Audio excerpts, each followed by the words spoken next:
Osoo raadiyoon keessa jiru raadiyoonnis dubbachaa bilbila keessaniinis sooshaal miidiyaa barbaadan kanneen akka TikTok, YouTube, Facebook, Instagram kanneen kana fakkaatan dhaggeeffachaa fayyadamuu ni dandeessu.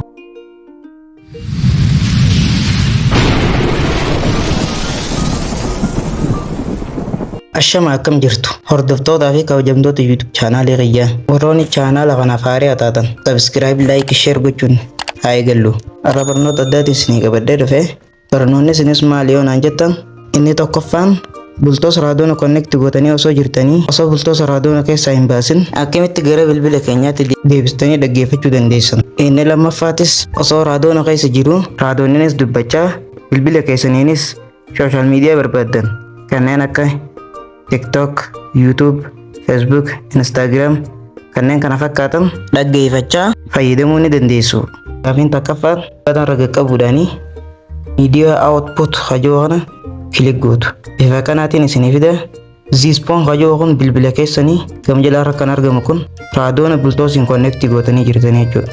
Osoo bultoota isaa hin baasin gara silkitti deebisuudhaaf ziispoon hajoo kana kilik gootu. Sagaleen karaa bilbila keenyaatti nu deebi'ee jira jechuudha. Deebistanii gara raadiyoon dhaggeeffachuudhaaf raadiyoon keessa jirtan ni tuqattan.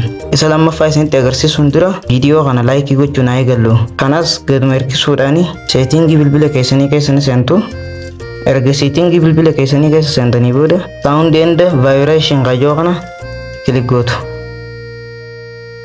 Gama jalaatti scroll gochuudhaan apparat and sound hajoo kana kilik gootu. Bifa kanaatiin isinii fida. Turn on now hajoo kana onii gootu. App hajoo kana kilik gootu. Appiiwwan yeroo hedduu fayyadamtan bakka hajoo kana kilik godhuudhaan appiiwwan barbaadan ni filattu. Sana booda back irraa gootanii audio device hajoo kana kilik gootu. Phone irra kaayyachuu qabdu jechuudha. Bultoos device hajoo kana yoo keessan bultoos wanni isin barbaadan san bultoos isinii dubbataa jechuudha. Kaan ammoo karaa bilbila keessanii dubbataa jechuudha. Aappiiwwan filattan san hundi bultoos isinii dubbata. Phone hajoo kana irra kaa'adhaa.